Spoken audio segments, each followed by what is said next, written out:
Hey everybody, this is Matt from End Sickness. I'm going to talk about how mold illness and mold exposure impacts your digestion. And I'll talk about how long it takes to recover, what to do in this video. First, let me say I'm not a medical doctor. This is not medical advice. It's based on my personal experience.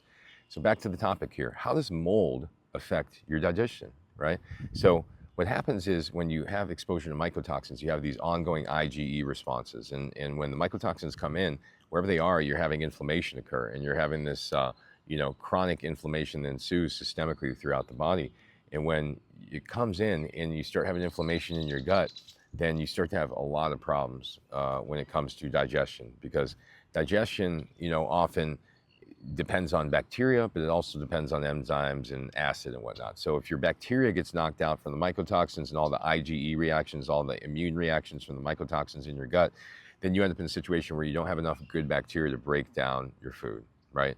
And this is absolutely the most important part when it comes to mycotoxins and how it impacts your gut. It impacts your gut microbiome, and that impacts how you break down your food and how you assimilate your nutrients. And this is how things work. But the other side of it also is it impacts your enzyme production, okay? Your enzyme production. And that is critical, critical. Enzyme production is everything when it comes to breaking down foods. And if it impairs your ability to break down certain things like proteins, fats, well, then you end up in a quite a difficult scenario.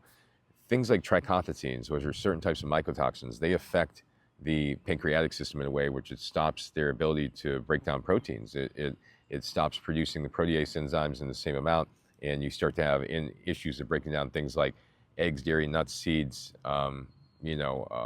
meat, things that are high in protein or have complex proteins in their DNA.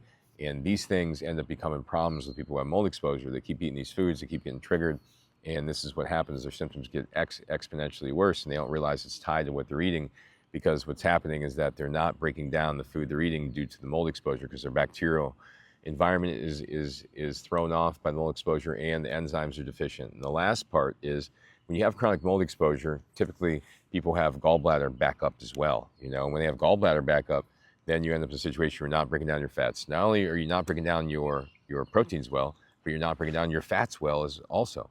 And these people are not eating enough carbs, they're not eating enough fibers, so what's left? They're eating lots of protein and fat, and they're not breaking down most of these things well. It causes lots of digestive issues. And it all originates from mycotoxin exposure and the person's sensitivity to the mycotoxins, really. Because at the end of the day, people could be saturated with mycotoxins and it cannot affect their digestion.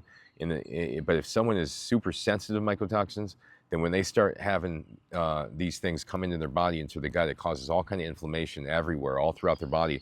And then that sabotages the immune system in the area, and that changes the whole microbial balance in the gut microbiome and in all of it, right? And that's what really affects the digestion. So if you're having issues with digestion, you've tried everything, you got leaky gut, you think it's parasites, you think it's this, you think it's that.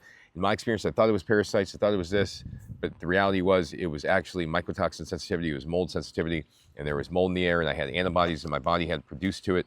And unless I removed myself from the environment that was triggering me, then the bloating, the symptoms would keep going, the inability to break down foods, the complex symptoms that I thought were chronic infection were in fact chronic mold exposure, right? That's the reality of it. So thanks for watching, everybody, and hopefully you have a lot better understanding of how mold impacts the digestive system and your digestive capability.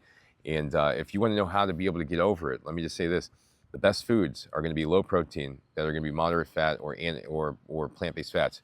Your vegetables, rice, beans, potatoes, fruit, and your plant-based oils, those are going to be the best for your digestion when you have these types of issues, because they're not high in protein, they don't have complex proteins in them, they're not dense in protein, and you don't have these animal fats, which are really difficult to break down in that scenario. So I would go there and then add those animal products back in gradually after you get a few weeks off them.